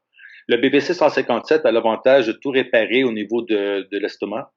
Des intérieurs. Donc, ça, c'est bon parce que beaucoup de monde a beaucoup de problèmes digestifs et tout. Et écoute, 80% de ton système immunitaire est à l'intérieur de ton ventre. Hein. C'est important. La sérotonine est principalement produite là. Donc, souvent, le monde ne se sent pas bien, ils sont dépressifs. Et on vise le cerveau pour améliorer, mais finalement, c'est la digestion qu'il faudrait travailler. Ouais. Donc, le BPC 157 pour les douleurs ligamentaires, musculaires, tous les tissus et aussi l'estomac. Et le TB500, c'est seulement pour les muscles, tendons, ligaments, mais ne fait rien pour les parois intestinales. Mais c'est des produits qui vont régénérer et te faire guérir à vitesse lumière. Ça n'a rien à voir avec, en termes d'efficacité, avec le collagène, par exemple. Ah, c'est pas la même chose, pas la même classe de choses du tout. Tes peptides, il n'y a rien de sorcier dans le peptide. Si tu as plus que deux aminoacides combinés ensemble, Ouais, ça porte c'est une chaîne d'aminés, ouais. ça. Donc, le monde pense peptide. Un œuf peut être un peptide, c'est pas, faut pas capoter là-dessus. Mais il développe de plus en plus de peptides. Plus qu'il commence à décoder le génome humain, plus qu'il découvre des choses. Et puis, quand on va être capable de savoir exactement comment tout décoder, c'est pas tout de suite. Mais tranquillement, on trouve des choses qui sont hyper intéressantes au niveau des peptides pour la régénération des tissus. On a l'épitalon, qui est un produit qui peut allonger les longueurs de tes télémères. Donc, ta longévité un peu dictée sur la longueur de tes télémères. Donc, chaque fois que les cellules se régénèrent, les télémères tranquillement raccourcissent et puis ça les rallonge. Donc, ça peut carrément rajouter des années à ta vie. Donc, ça, c'est aussi très intéressant. Mais c'est fou comment que la science avance. Bientôt, là, et c'est tellement exponentiel que ça fait peur de penser juste dans 5 ans à quel niveau on va être arrivé. Ça va être fou. Et pour en revenir juste le CBD, ouais, en France, on en vend pas mal sous la forme de cigarettes électroniques. Tu penses pas quand même que c'est plus nocif que des huiles, par exemple, comme tu as parlé? Les recherches montrent que même si tu consommes par inhalation, tu n'as pas aucun effet sur les poumons, Mhm. contrairement à le tabac. Donc ça, c'est une recherche qui m'a été citée par quelqu'un. Mais Dorian Yates en parle, je pense, dans le podcast de London Real, où ce que la fumée du cannabis n'a pas d'effet secondaire sur les poumons. Elle peut peut-être même aider à régénérer. Donc c'est quand même très intéressant. Euh, du coup, je vais faire le lien un petit peu avec l'émission qu'il y a eu en France là, sur les problèmes de dos, sur la 2 dans la semaine. Et justement, le CBD, ça pourrait être une solution.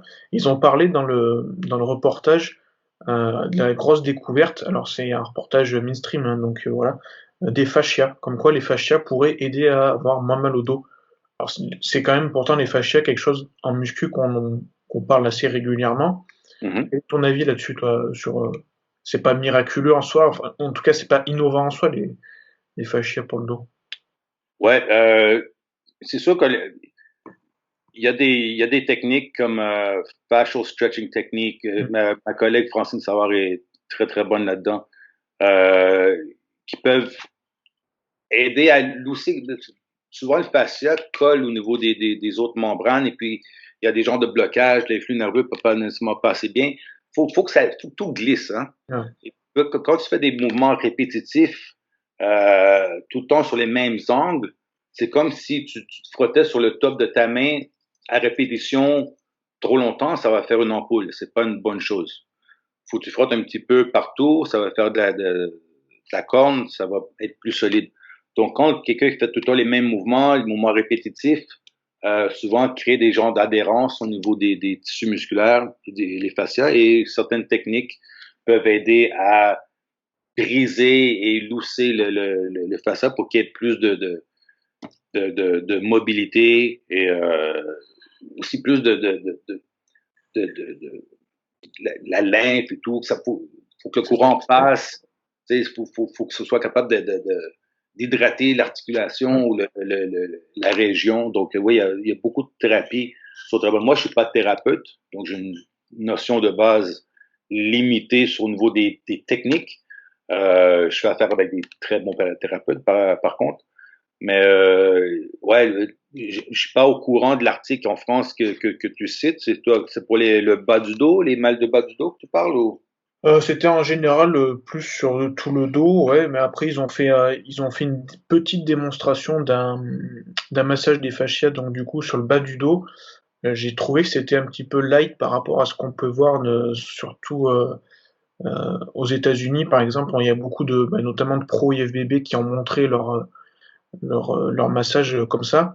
Là, c'était vraiment juste le mec, il y allait avec son coude et il massait, quoi. C'était assez léger, j'ai trouvé. OK. Ouais, ben, il y a une des bonnes techniques pour les athlètes, c'est l'Active Release Technique, on appelle ça ART, euh, tu mets un genre de traction sur le muscle avec tes pouces et ça a l'air bénin, mais quand tu as des adhérences, ça peut être très douloureux. Donc, tu penses que le gars, il te fout le pouce très fort et puis finalement, il fait juste à peine mettre de tension et de pression sur le muscle. Donc, ça l'aide beaucoup à regagner la mobilité et puis les amplitudes de mouvement.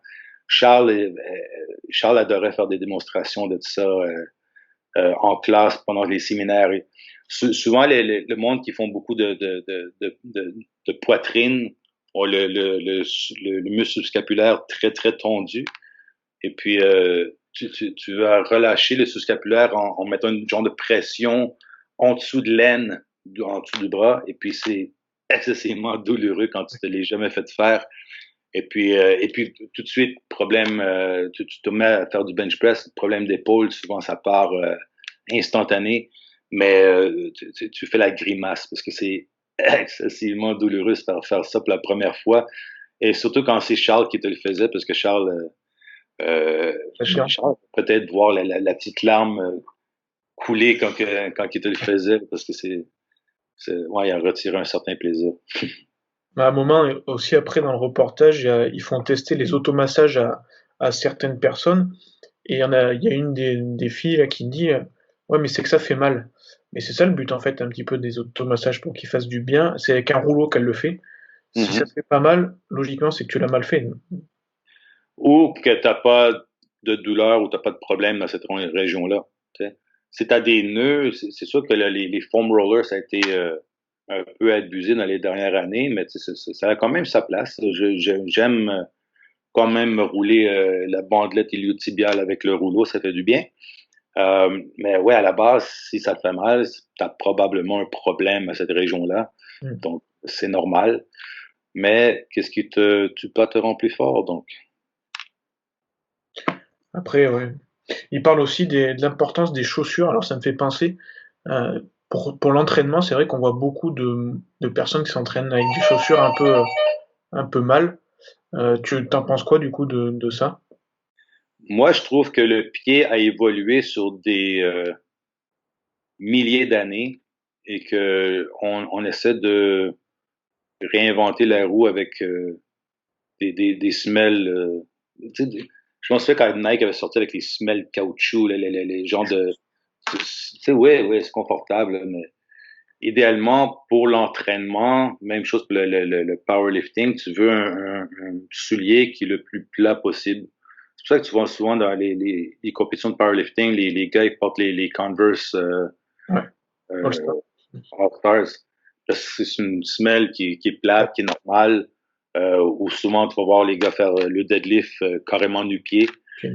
Euh, je crois que tu as une meilleure proprioception au niveau du pied quand que tu peux vraiment avoir le contact le plus direct avec le sol. Donc, à moins que tu vas courir un marathon, je crois pas que la chaussure que tu vas utiliser pour un entraînement d'une heure en salle va vraiment importer. Donc ça. Ouais, c'est ça. Euh, Au niveau de l'entraînement, si on reste sur l'entraînement, tu restes plus sur l'approche split classique, toi, ou t'es plus partisan des nouvelles modes qui sont vraiment push-pull legs ou upper-lower? Ben, écoute, push-pull leg, c'est rien de nouveau. C'est juste que le cycle revient, puis les vieilles tendances reviennent. Moi, quand j'ai commencé à m'entraîner, quand tu regardais les magazines de bodybuilding, parce qu'il n'y avait pas vraiment beaucoup de littérature sur le bodybuilding, à part les magazines Muscle and Fitness, puis Muscle Mag et Flex, et choses comme ça. Tous les pros, et Lee Haney était le monsieur Olympia dans ce temps-là, et Lee Haney s'entraînait 3 journées consécutives, une journée de repos, et il recommençait. Et tout le monde s'entraînait comme ça. Tout le monde. Après ça, il y a du monde qui a commencé à s'entraîner 4 journées consécutives, une journée de repos. Donc, il y avait une journée, parce que quand moi j'ai commencé, encore là, tu avais poitrine, biceps jour 1, tu avais dos, triceps jour 2, tu avais jambes, épaules jour 3. Tu avais une journée de repos, tu recommençais.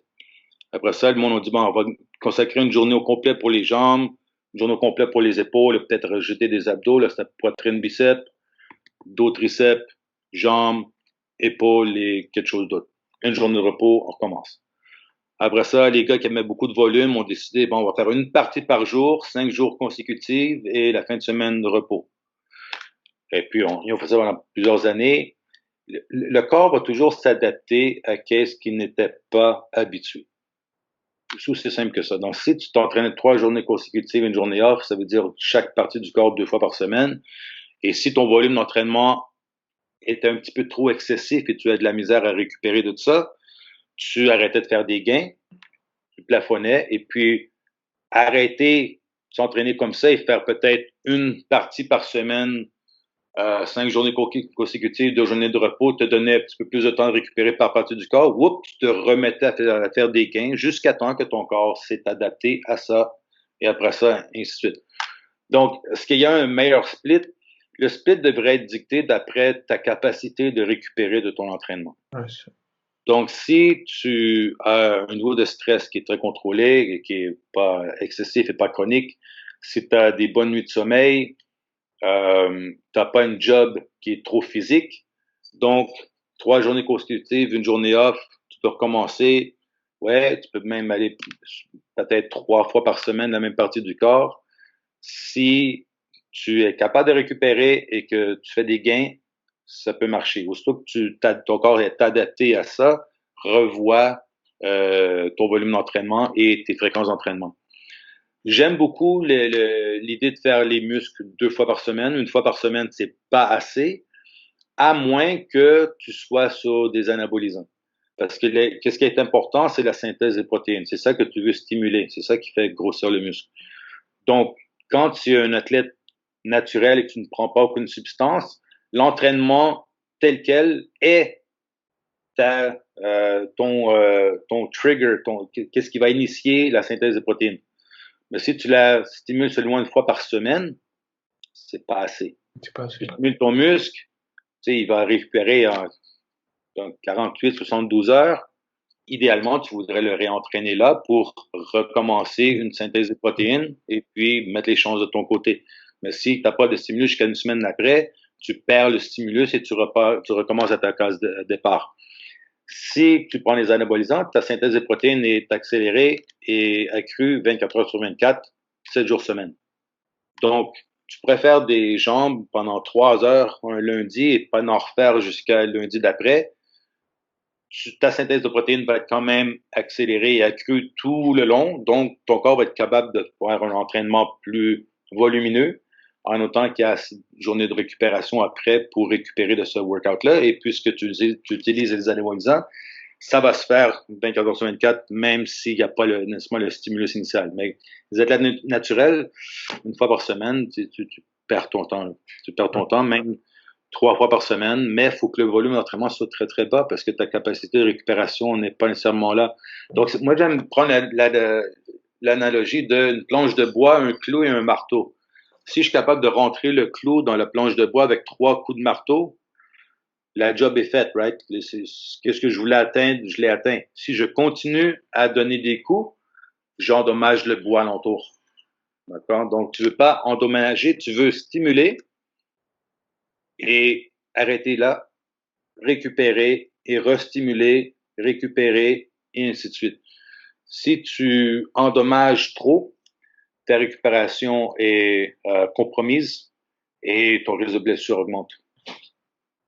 Donc c'est plus le propre cycle de repos en fait, enfin la propre capacité de récupération qu'on a qui va dicter notre split, c'est ça en fait. Exactement, exactement. Et aussi le volume d'entraînement. Donc si idéalement, l'athlète, avant de rentrer en salle, devrait se poser la question, bon, sur une échelle de 1 à 10, c'est que j'ai bien dormi hier. Après ça, sur une échelle de 1 à 10, quel était mon niveau de stress aujourd'hui?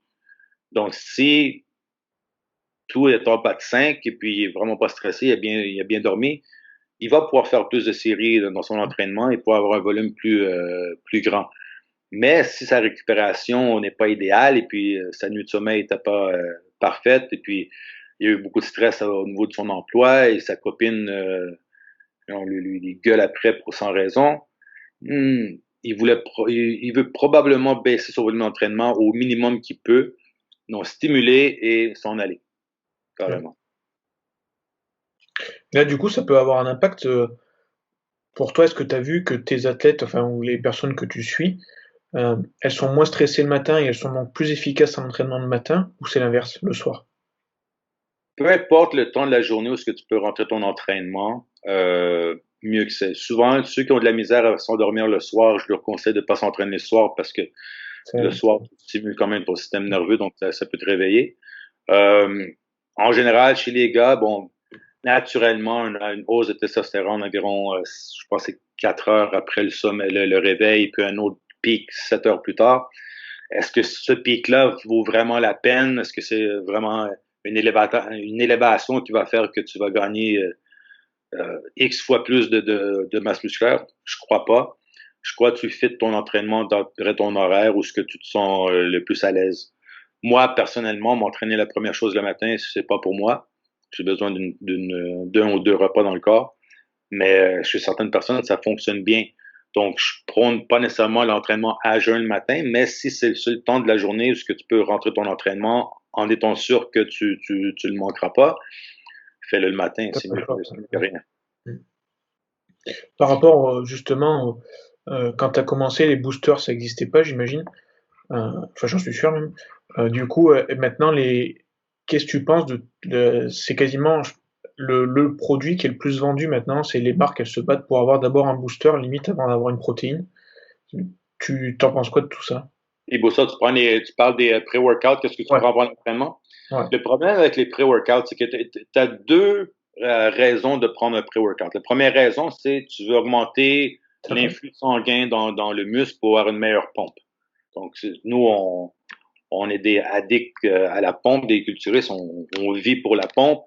Donc, c'est toujours intéressant d'avoir une bonne pompe dans l'entraînement. Sauf que quand on prend des stimulants, les stimulants causent une vasoconstriction de tes vaisseaux sanguins, mais tu veux une pompe, tu veux une vasodilatation de tes vaisseaux sanguins. Donc, un élimine l'autre. Donc, quand tu as un stimulant de caféine ou ephedra ou guarana ou peu importe, dans un pré-workout qui a aussi des produits pour aider ta pompe, comme de l'arginine ou peu importe, un inhibe l'autre, le stimulant va probablement l'emporter.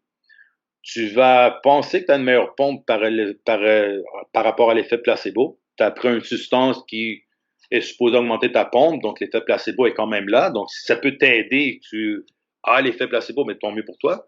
Mais tu aurais probablement la même pompe si tu n'aurais pas pris le produit et juste pris un café avant. Donc, certains stimulants, nous, avec ATP, on a Inos, qui est un pré-workout qui est sans stimulant, qui est incroyable.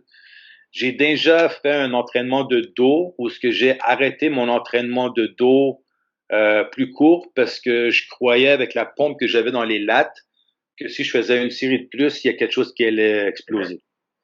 Donc, c'est un produit excessivement efficace si tu le prends avec aucun stimulant avant. Donc, si la personne est en période de sèche et ils veulent perdre du gras, je vais plus avec un stimulant avant l'entraînement, comme la caféine ou ephedra, guarana, quelque chose comme ça, s'il est capable de supporter. En période de prise de masse, je vais plus avec un produit comme Inos de ATP où on veut une meilleure pompe dans le muscle. Et on aurait toute la panoplie de péri-workout nutrition avec les glucides avant, pendant, après, et ainsi de suite.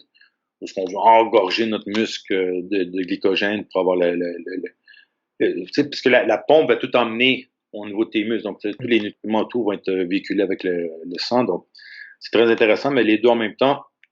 Donc, si tu as un booster, un stimulant avant l'entraînement qui est supposé d'augmenter ta pompe et stimuler ton système nerveux central avec un stimulant, donc un inhibe l'autre. Donc, souvent, c'est juste du marketing. Ouais. C'est pour ça que, enfin, moi personnellement, j'ai changé et j'essaye de faire en sorte tout le temps de boire, si je bois un café, ça sera un déca avant de m'entraîner. D'accord. Et pas j'essaie de limiter cet aspect caféine. Je me dis, si j'ai besoin de la caféine pour m'entraîner, c'est que je suis pas mentalement, entre guillemets, prêt et conditionné pour m'entraîner. C'est que je suis trop fatigué ou que autre, quoi. Ouais.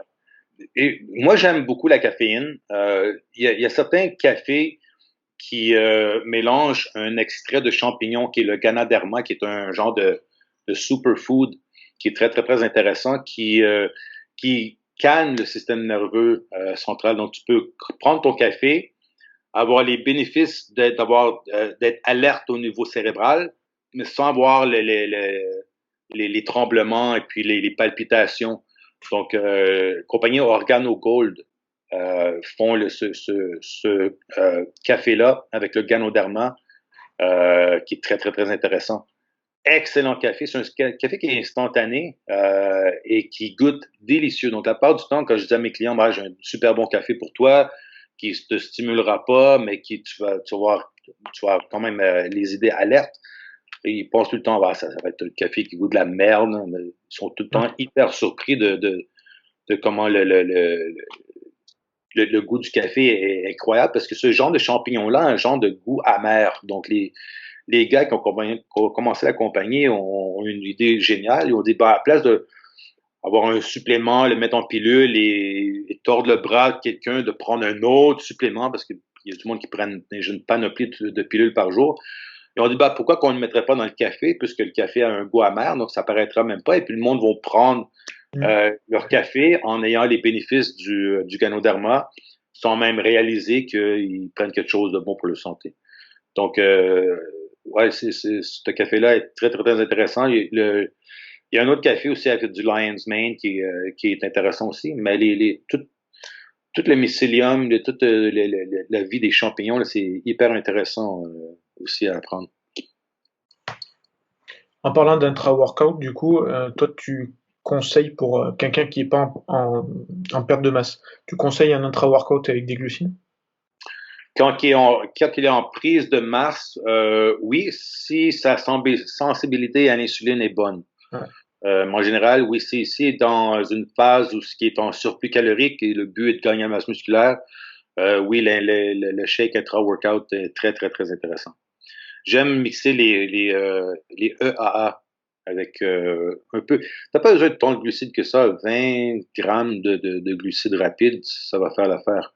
Nous, avec ATP, on a Pentacarb, qui est un genre de glucides en poudre qui a 5 types de glucides, tout avec des indices glycémiques différents. Donc, tu as un relâchement graduel d'énergie pendant ton entraînement. Donc, c'est super bon. Et puis, écoute, excellent.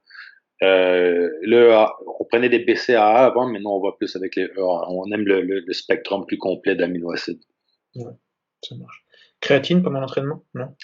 Très bon. Créatine était le supplément le plus étudié, je pense, de tous les suppléments sur la planète. Oui, qu'est-ce que la créatine fait? C'est que la créatine augmente la force répétitrice. Donc, ton corps régénérer l'ATP plus vite. Donc, si tu fais du bench press avec 100 kilos, tu prends la créatine, tu prends une minute de repos, tu vas être capable de plus faire le même nombre de répétitions avec la créatine que si tu n'aurais pas de créatine, tu vas faire moins de répétitions à ta deuxième série.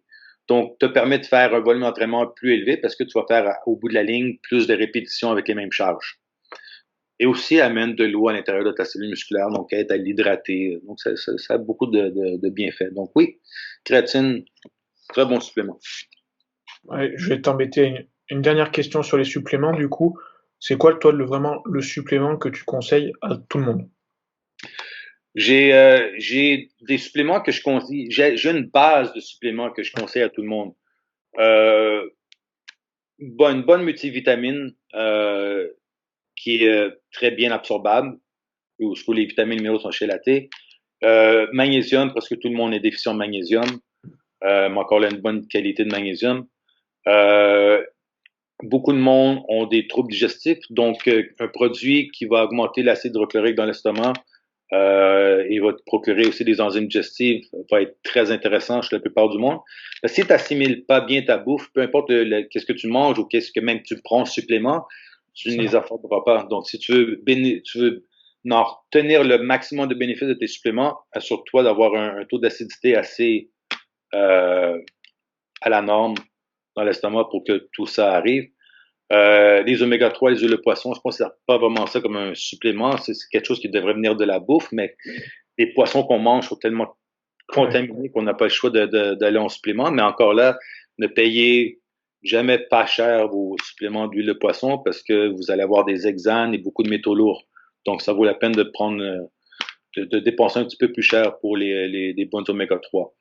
Donc, j'ai oméga 3, les magnésiums, une bonne multivitamine, la vitamine D3, très important, à moins que tu aies un lifeguard et que tu ne mets pas de crème solaire, tu as au moins 70% de ton corps exposé au soleil, à une base régulière.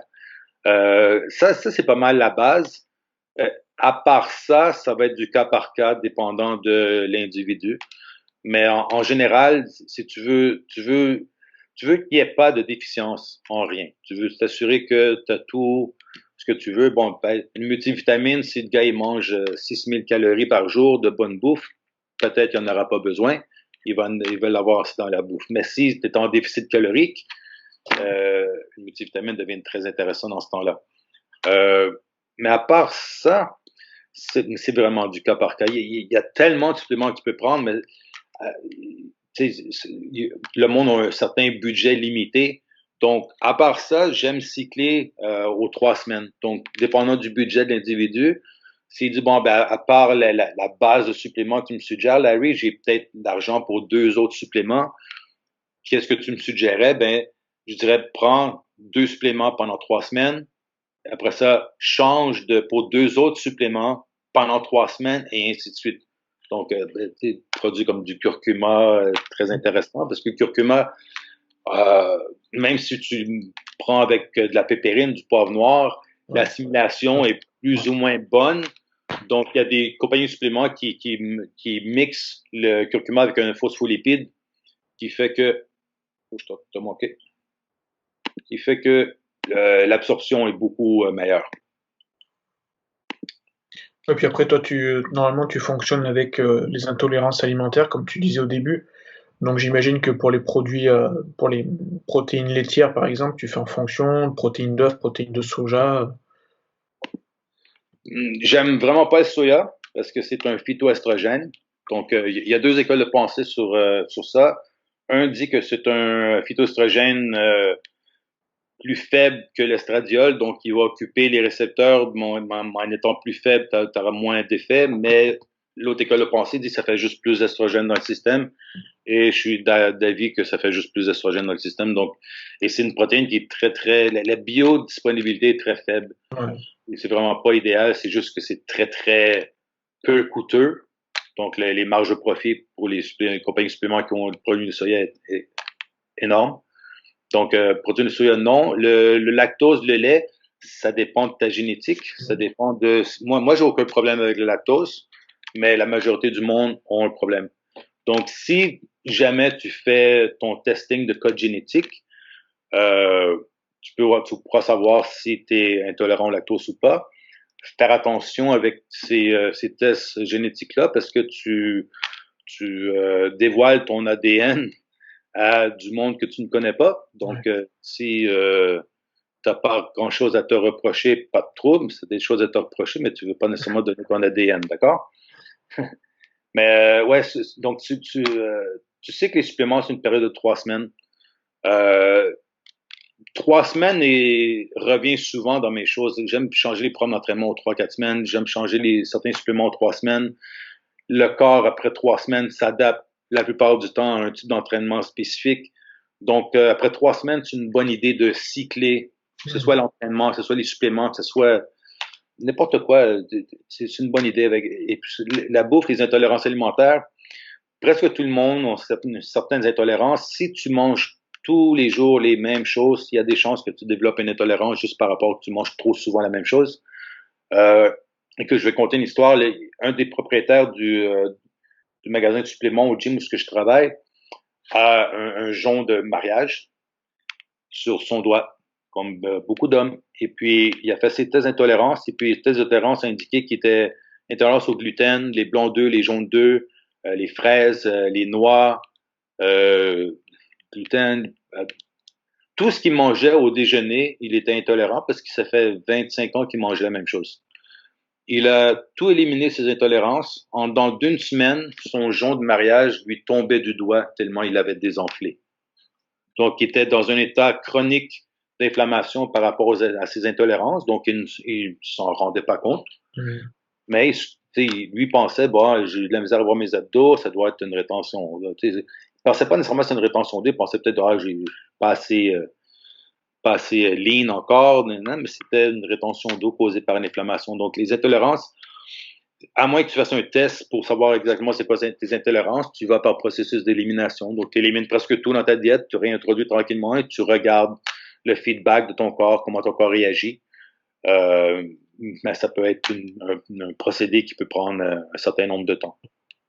Il y avait Flex Lewis justement qui en avait parlé parce qu'il l'avait fait lui du coup ça. D'accord. Un des pros qui en tout cas avec Ben Pakulski forcément, mais c'est c'est les 2 pros qui me viennent en tête tout de suite qui ont pas mal documenté ça. Ouais, c'est hyper intéressant parce que tu peux quand tu peux avoir des genres de shortcuts comme ça, où tu peux savoir exactement comment ton corps fonctionne à la place de passer par la période d'essai et erreur, tu peux t'avancer beaucoup plus vite et Ouais.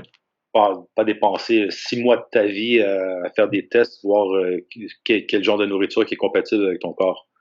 Donc, tous ces genres de testing-là, c'est très, très, très intéressant. Ok, bon, pour finir, une petite note un peu plus relâche, on va dire. Qu'est-ce que tu penses est-ce qu'il y a une rivalité entre le Pro Gym de Montréal et tout ce qui est en train de monter Dorian Hamilton et toute la clique entre guillemets sur Toronto? Est-ce qu'il y a une rivalité? Est-ce que c'est justement au contraire, c'est le Canada est de plus en plus fort? Comment tu le sens toi? Non, y a aucune rivalité. J'ai pas encore été visiter le gym à Dorian. J'ai seulement vu des photos. Mhm. Et un de mes athlètes à moi qui est commandité par sa compagnie de suppléments qui était une ou deux fois et puis il m'a dit c'est incroyable comme Ouais, gym. Et il a vraiment été chercher qu'est-ce qu'il y a de meilleur comme équipement. Tant mieux pour lui, j'adore le gars, c'est lui et son frère Antoine, j'aime toute la gang. J'ai vraiment hâte d'aller visiter son gym, mais non, aucune rivalité du tout, du tout. Il y a environ, et comme Montréal et Toronto, il y a environ 5h30, 6 heures de ouais, différence. ouais. C'est pas comme si on est en compétition du tout. Et la plupart du temps, le monde s'entraîne à un gym par rapport à la proximité du gym à leur résidence. Donc, mais non, j'ai vraiment hâte d'aller voir son gym. Ça a l'air vraiment top. Et puis, je souhaite beaucoup de succès avec son gym. Ouais. Oh, c'est cool. Bon bah écoute, merci beaucoup Larry en tout cas pour cette grosse heure et demie passée. Est-ce que tu as des choses que tu aimerais rajouter pour les Français ou pas, ou est-ce qu'on peut te suivre? J'ai tout refait mon site web, sculpturephysiquecoaching.com. Beaucoup d'informations de ça, mais comme j'ai dit, j'ai moi-même fait mon site web avec GoDaddy, puisque en temps de confinement, j'ai dit, bah, j'ai le temps, je vais me lancer dans quelque chose que je suis vraiment pas bon, parce que les ordinateurs, j'ai une notion très minime. Mais ouais, sculpturephysiquecoaching.com, Facebook, j'ai ma page personnelle, j'ai ma business page aussi, c'est Larry Vinette tous les deux. Larry V71 sur Instagram. Et puis, j'ai beaucoup de demandes de faire des vidéos en français, donc je vais commencer très bientôt. Moi, je suis un gars de la vieille école. Tu sais, j'ai connu le pré-Internet.